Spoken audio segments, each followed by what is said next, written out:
अस्सलाम वालेकुम, welcome to my YouTube channel. आज हम स्टार्ट करेंगे unit number 4 factorisation and algebraic manipulation. तो इसमें सबसे पहले देखें आपके पास कि एक्सप्रेशन क्या होता है। ठीक है, तो मैंने एक एग्जांपल लिया है 2ab² + 6ab। ठीक है, एक ऐसी वैल्यू जिसके अंदर आपके पास कांस्टेंट होंगे, लाइक ये नंबर जो होते हैं, ठीक है, इन्हें कांस्टेंट कहते हैं। कांस्टेंट होंगे, उसके बाद आपके पास कोई भी वेरिएबल्स होंगे लाइक एक्स वाई जी या फिर ए बी सी। ठीक है, फिलहाल हम ए बी सी को एज अ वेरिएबल ले रहे हैं। और फिर साथ में हमारे पास पावर्स भी होंगी। ठीक है, तो हम उसको क्या कहेंगे, और साथ में हमारे पास कोई ना कोई ऑपरेशन होंगे, binary operation, plus minus multiply. ठीक है, तो इस तरह हमने इसे क्या कहेंगे, एक्सप्रेशन। ठीक है, तो एक्सप्रेशन में देखें कि आपके पास, अगर मैं देखूँ, ये मेरे पास एक ऑपरेशन है प्लस।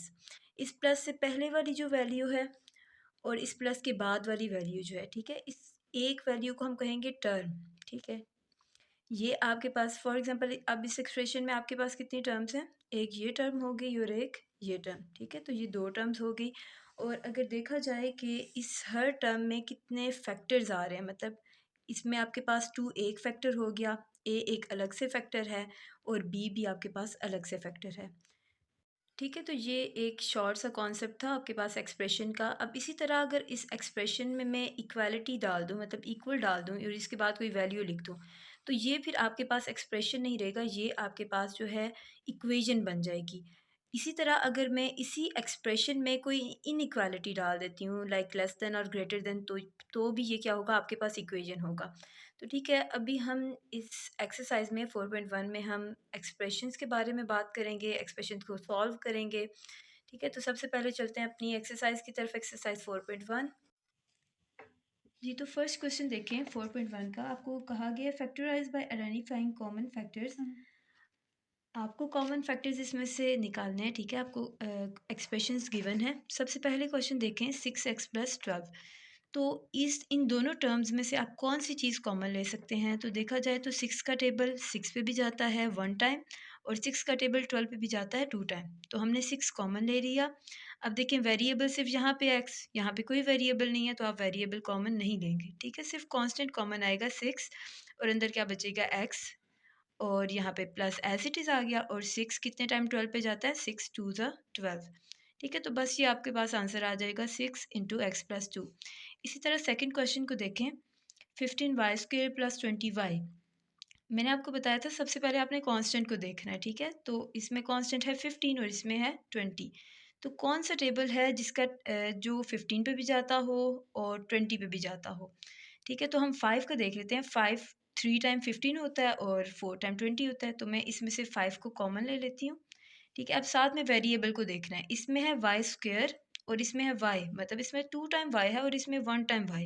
तो 1 टाइम y हम कॉमन ले सकते हैं। ठीक है, तो मैंने y कॉमन ले लिया। अब देखेंगे कि अंदर हमारे पास क्या बचा। 5 कितने टाइम 15 जाता है। ठीक है, तो 5 3 ज़ा 15। y² था तो एक y मैंने बाहर कॉमन ले लिया, अब अंदर एक y बच गया, दरम्यान में प्लस एज इट इज़। अब 5 कितने टाइम 20 होता है, 5 4 ज़ा 20। और एक ही y है यहाँ पे जो कि हमने बाहर कॉमन ले लिया, तो अगेन इसको नहीं लिखेंगे। आगे आ जाए, क्वेश्चन है -12x² - 3x। तो दोनों टर्म्स में माइनस आ रहा है, तो मैं क्या करती हूँ, माइनस सबसे पहले कॉमन ले लेती हूँ। ठीक है, अब अगेन उसी तरह हम देखेंगे कि कौन सा टेबल है जो 12 पे भी जाता हो, 3 पे भी जाता हो। कांस्टेंट सबसे पहले देखते हैं ना, लाइक 12 और इसमें 3 है। ठीक है, तो 3 का टेबल 3 पे भी जाता है और 12 पे भी जाता है, तो मैं इसमें से 3 कांस्टेंट कॉमन ले लेती हूँ। अब देखें यहाँ पे है वेरिएबल x² और यहाँ पे वेरिएबल क्या है, x। ठीक है, तो यहाँ पे x 2 टाइम है, यहाँ पे 1 टाइम है, तो मतलब x भी कॉमन लिया जा सकता है, तो मैंने x भी कॉमन ले लिया। अब देखिए अंदर क्या बचा, माइनस तो मैंने बाहर ले लिया। 3 कितने टाइम 12 पे जाता है। ठीक है, तो 3 4 ज़ा 12। x² था तो एक x मैंने कॉमन ले लिया, बाहर अंदर कितना बचेगा, एक x बच गया। ठीक है, अब माइनस माइनस प्लस हो गया। 3 कितने टाइम 3 पे टेबल जाता है, तो 1 ज़ा। ठीक है, 1 हम लिखेंगे नहीं। और x भी था तो x भी बाहर आपने कॉमन ले लिया। अब अगेन मतलब अंदर आपके पास तो कुछ भी नहीं बचा, जब कुछ ना बचे तो मतलब 1। ठीक है, इसी तरह आगे देखें, यहाँ पे कांस्टेंट है, यहाँ पे 4 और यहाँ पे 8। तो 4 का टेबल 4 पे भी जाता है और 8 पे भी जाता है, तो 4 यहाँ से कॉमन ले लिया। अब वेरिएबल्स देखते हैं, यहाँ पे a² और यहाँ पे a, मतलब यहाँ पे 2 टाइम a है और यहाँ पे 1 टाइम। तो एक a मैंने यहाँ से कॉमन ले लिया। ठीक है, यहाँ पे है b और यहाँ पे है b²। मतलब एक टाइम बी तो दोनों में है, तो एक टाइम बी मैंने कॉमन ले लिया। अब देखते हैं अंदर क्या बचा।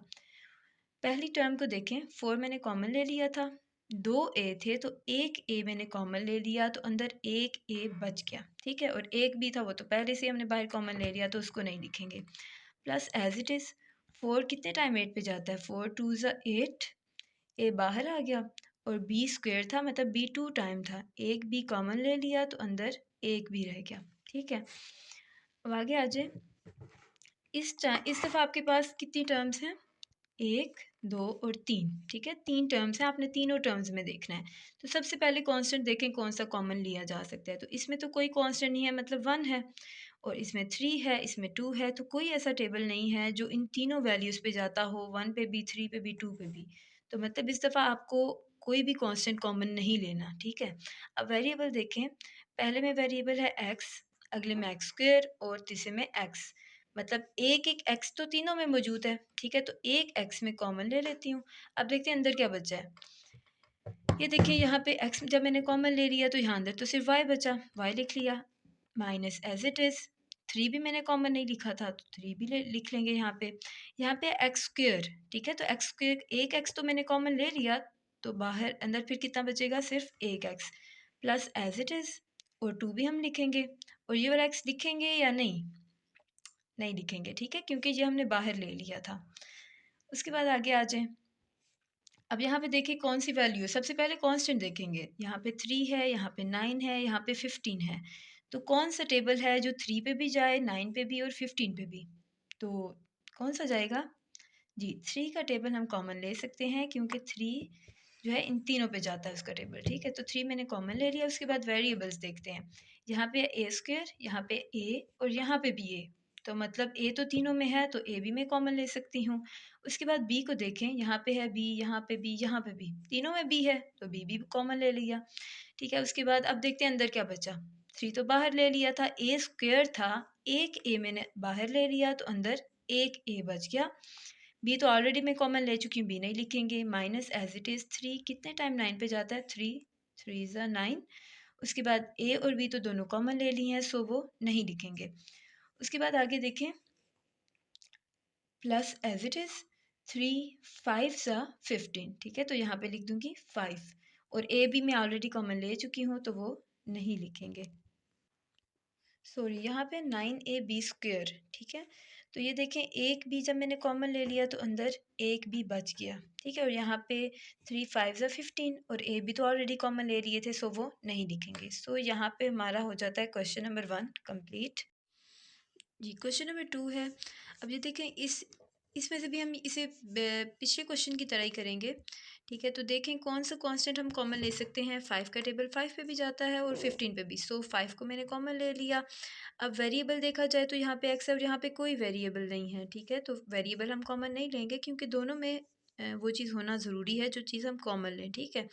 अब देखिए यहाँ अंदर क्या बचेगा, 5 1 ज़ा 5, और यहाँ पे सिर्फ एक्स बच गया, क्योंकि 5 तो बाहर कॉमन आ गया था। प्लस 5 कितने टाइम 15 होता है, 5 3 ज़ा 15, सो इट्स योर आंसर। आगे देखें, x square plus 4x plus 3, x square plus 4x plus 3। अच्छा, अब ये क्वेश्चन हमने इस तरह नहीं करना। इसको देखें, इसका मेथड ये होता है कि आपने जो फर्स्ट वाली वैल्यू का कांस्टेंट है और जो लास्ट वाली वैल्यू है, उन दोनों को मल्टीप्लाई करना होता है। लाइक यहाँ पे आपके पास फर्स्ट वाली वैल्यू टर्म जो है उसका कांस्टेंट क्या है, 1। जब कोई कांस्टेंट नहीं है तो मतलब 1। और लास्ट वाला कांस्टेंट क्या है, 3। तो इन दोनों को मल्टीप्लाई करेंगे सबसे पहले। 1 3 ज़ा 3 आ गया आपके पास, ये मैंने साइड पे लिख दिया। अब देखें, इसके साथ भी प्लस है, इसके साथ भी प्लस, मतलब कि +3। और दरमियान में क्या है, +4। अब आपको कोई ऐसी वैल्यूज़ दो ढूंढनी है कि आप मल्टीप्लाई करें तो +3 आए, और प्लस या माइनस उन्हें करें तो आपके पास 4 आए, ठीक है। तो अगर मैं करूँ 3 1 ज़ा, तो 3 1 ज़ा 3 आ जाएगा, ठीक है। और अगर इन्हीं दो वैल्यूज़ को मैं ऐड कर लूँ, 3 + 1, तो ये मेरे पास 4 हो जाएगा। सो ये वाला पेयर मैं सेलेक्ट कर लेती हूँ। तो मैं इसको कैसे लिखूँगी, एक्स स्क्वेयर प्लस, ये देखें 3 और 1 हमने ऐड चूज़ किए थे ना, तो हम लिखेंगे x square plus 3x plus 1x होना चाहिए था, लेकिन आपको पता है 1 नहीं लिखते कांस्टेंट, ठीक है, तो सिर्फ हम लिखेंगे x, ठीक है। आगे +3। अब देखें ये वाली टर्म भी ऐसे ही आ गई और ये लास्ट वाली भी। सिर्फ यहाँ दरमियान में हम चेंजिंग करते हैं और जो वेरिएबल यहाँ पे होता है वही इन दोनों के साथ भी, इन दोनों वैल्यूज़ के साथ भी वही वेरिएबल लगाते हैं, ठीक है। अब देखें इनमें से क्या चीज़ कॉमन ले सकते हैं। दो दो पेयर बना लेंगे हम, एक ये पेयर आ गया और एक ये पेयर आ गया, ठीक है। इन दोनों में से देखें क्या चीज़ कॉमन ले सकते हैं। तो एक्स स्क्वेयर है इधर और इधर एक एक्स मौजूद है, तो मतलब एक्स हम कॉमन ले सकते हैं, तो ये आ जाएगा एक्स +3। अब इन दोनों में से देखें कौन सी चीज़ कॉमन आ रही है। तो कोई भी वैल्यू हम कॉमन नहीं ले सकते हैं। जब हम कोई वैल्यू कॉमन ना ले सकें तो हम 1 ले लेते हैं, ठीक है। तो प्लस एज इट इज़ आ गया, आगे हमने 1 इसमें से कॉमन ले लिया और यहाँ पे क्या बचेगा x +3। अब देखें एक पेयर हम बना लेंगे x +1 का, ठीक है, तो हम इसे लिखेंगे x +1 और ये दो दफ़ा आ रही है वैल्यू तो इसको एक दफ़ा लिख लेंगे x +3। ओके, सेम इसी तरह नेक्स्ट क्वेश्चन भी होगा। जी, तो अब आप मुझे बताएं कि पहले हम कैसे स्टार्ट करते हैं कि पहली वैल्यू का कांस्टेंट और लास्ट वाली वैल्यू को मल्टीप्लाई करते हैं। इसका कांस्टेंट क्या है 1 और लास्ट वाली वैल्यू है 8, मतलब 1 और 8 को मल्टीप्लाई करेंगे। 1 8 सा 8 होगा, तो यहाँ पे मैंने लिख लिया साइड पे 8, मतलब कि प्लस का 8। और दरमियान में क्या आपको चाहिए +6। अब आपने ऐसी वैल्यू ढूंढनी है कि मल्टीप्लाई करें तो +8 आए और या उसे प्लस या माइनस करें तो 6 आए, ठीक है। तो सोचें कौन सी वैल्यू होगी वो, सोच लिया। चलें, तो वैल्यू कौन सी होगी, 4 × 2 = 8, ठीक है। और 4 + 2 करें तो 6 भी आ जाएगा, ठीक है। तो मैंने ये वाला पेयर चूज़ कर लिया। ये क्वेश्चन आपने 8 क्लास में भी किए हुए हैं, इसलिए ज़्यादा मैं डेप्थ में नहीं जा रही हूँ, ठीक है। तो अब मैं देखें पहली वैल्यू एज इट इज़ लिखूँगी।